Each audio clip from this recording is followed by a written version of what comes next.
Olá, meus queridos irmãos, que a paz do Senhor Jesus esteja sobre cada um de vocês e sobre a sua família também. Amém? Eu sou o pastor Antônio Júnior e eu estou aqui para compartilhar uma mensagem, irmãos, que vai falar profundamente ao coração de vocês. Eu estava aqui orando, meditando na palavra e eu estava me lembrando também do que Deus já fez na minha vida e do quanto é importante se lembrar da grandeza do Senhor. Eu falo isso porque, diante dos problemas, das dificuldades, dos desafios, nós muitas vezes ficamos cegos espiritualmente, não é assim? A gente para de enxergar a grandeza de Deus e começamos a focar no problema. E parece que o problema é maior do que tudo, o que não é verdade. E ainda junta que o inimigo lança mentiras na nossa mente, dizendo que Deus não está conosco, que Deus nos abandonou. E aí então nós começamos a ficar com uma fé tão pequena, parece que as promessas de Deus são tão distantes, não é assim? Mas hoje esta mensagem vai abrir a sua visão espiritual. Você que muitas vezes tem esse problema de ficar míope espiritualmente. A pessoa míope é aquela que só enxerga o que está perto dela, o que está distante ela não enxerga. Então você vai começar a enxergar que Deus tem planos para o futuro e Deus já fez muito lá atrás. Ele não vai te decepcionar, tá bom? Deus é contigo, aleluia, glória a Deus. Então, antes de começar a mensagem, eu quero pedir que você se inscreva no meu canal, é muito rápido, só você clicar aqui, ó, nesse botãozinho, inscrever-se, ative o sininho que vai aparecer aí do lado e selecione a opção todas, para que você receba aí no seu celular a próxima oração que eu for colocar, tá bom? Todo dia de manhã, 5 horas da manhã e às 6 horas da noite, eu tenho um encontro marcado com você. Eu sei que alguns de vocês têm a vida meio corrida à noite, mas eu quero contar com a ajuda de todos. Vamos buscar a Deus para encerrar o dia também, tá certo? E se você gostar, clique aqui no gostei, no joinha. Isso ajuda o YouTube a entender que esse vídeo é relevante, é para toda a família e ele vai divulgar para mais pessoas, tá certo? Irmãos, eu quero ler com vocês uma passagem que está lá no Salmo 103, do versículo 2 ao versículo 4. Inclusive, este é um dos salmos que mais me abençoam, sabe? É um salmo que me faz refletir da grandeza de Deus. Olha o que está escrito. Bendiga ao Senhor, ó minha alma. Não te esqueças de nenhuma de suas bênçãos. É Ele que perdoa todos os seus pecados e cura todas as suas doenças, que resgata a sua vida da sepultura e te coroa de bondade e de compaixão. Amém?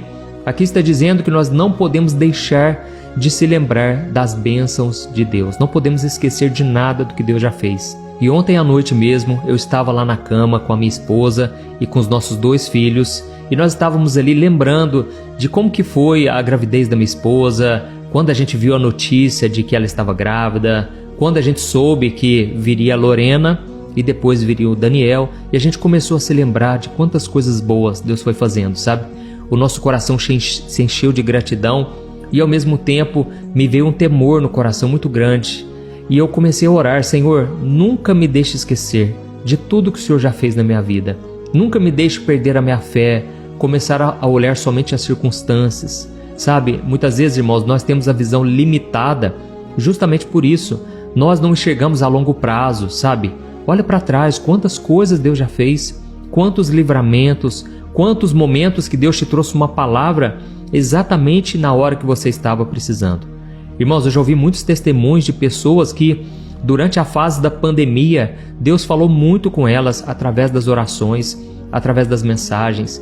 Pessoas me disseram: pastor, se hoje eu estou aqui é porque Deus te usou para fortalecer a minha fé. Então, irmãos, nós não podemos esquecer dessas coisas e virarmos as costas para o Senhor, entendeu? Porque senão a gente vai começar a viver da nossa própria maneira, achando que nós chegamos aqui por conta própria, e não foi. Foi a bondosa mão de Deus que nos capacitou. Amém? Aqui está dizendo que Deus é aquele que nos resgata da sepultura. Quantas pessoas aí estão me ouvindo tiveram livramentos de morte, não eram para estar aqui, e agora tudo que você deve fazer é glorificar o nome do Senhor, louvar a Ele dia após dia. Amém? Aqui diz também que é Ele que perdoa os seus pecados, cura as suas doenças e te coroa de bondade e compaixão. Irmãos, eu me lembro aqui agora do exemplo de Israel. A Bíblia diz que Deus tirou aquele povo da escravidão do Egito, das mãos de Faraó, uma mão de ferro, mão pesada que castigava o povo. E Deus fez tudo isso por compaixão. O próprio Deus disse a Moisés: Moisés, eu tenho ouvido o clamor do meu povo e eu vou levantar você, porque eu amo aquelas pessoas. Elas são falhas, elas têm pecados, mas eu amo o meu povo. E foi então que Deus levantou Moisés, Deus enviou as pragas, Deus fez maravilhas. E se não bastasse, no momento de maior aflição, em que o povo estava pressionado, Deus abriu o mar diante deles. E não teve uma pessoa que ficou para trás. E quando eles atravessaram, os cavaleiros de Faraó, junto com Faraó, eles morreram afogados naquela água. Então foi um momento tremendo, maravilhoso. E a Bíblia diz que quando eles chegaram do outro lado, eles começaram a cantar e louvar, porque grande foi a vitória que Deus deu para eles. Deus fez simplesmente o impossível. Se você está aqui me ouvindo e você tem uma causa impossível, olhe para a história de Israel. Irmãos, era impossível aquele povo ser liberto das mãos de Faraó. Inclusive, eles atravessarem a pés enxutos. Só que, irmãos, a Bíblia diz que 3 dias depois que eles estavam ali louvando ao Senhor, de repente começaram a sentir fome, sede e já começaram a xingar, já começaram a blasfemar. Ao invés deles falarem: Moisés, esteja orando por nós, vamos todo mundo levantar um clamor, uma oração, vamos agradecer a Deus e agora pedir que Ele nos sustente nesse deserto. Irmãos, assim também, Deus ele já nos livrou das mãos do diabo. Faraó representava o diabo, o Egito representava o mundo, entendeu? Deus já nos livrou do mundo, das mãos do diabo, já nos libertou de cadeias espirituais, Deus nos libertou por completo. E agora, antes de chegarmos na terra prometida, nós temos um deserto a percorrer. Irmãos, o deserto é esta vida. Enquanto estivermos aqui, teremos aflições, o próprio Jesus disse, mas ele falou: tenham bom ânimo. Sabe por que ele disse tenham bom ânimo? Porque ele venceu tudo por nós. Não existe tempestade que você passe hoje que Jesus já não venceu lá na cruz do Calvário. A maior tempestade, irmãos, aconteceu quando o pecado meu e o seu caíram sobre Jesus na cruz. E hoje nós temos a chance, a liberdade de podermos cultuar a Deus de todo o coração, sem depender de um templo, sem depender de um sacerdote humano. Nós podemos ir diretamente a Deus em nome de Jesus. Então isso é um privilégio, irmãos. Além disso, nós temos todas as bênçãos espirituais ao nosso favor. A herança que nós temos em Cristo é algo inimaginável. O próprio apóstolo Paulo, quando ele estava sofrendo chicotadas, ele não se entristeceu e não começou a blasfemar contra Deus. Pelo contrário, ele falou: olha, as tribulações que eu passo hoje não se comparam com a glória que um dia me será revelada. Então, tenha essa visão espiritual a partir de hoje, tá bom?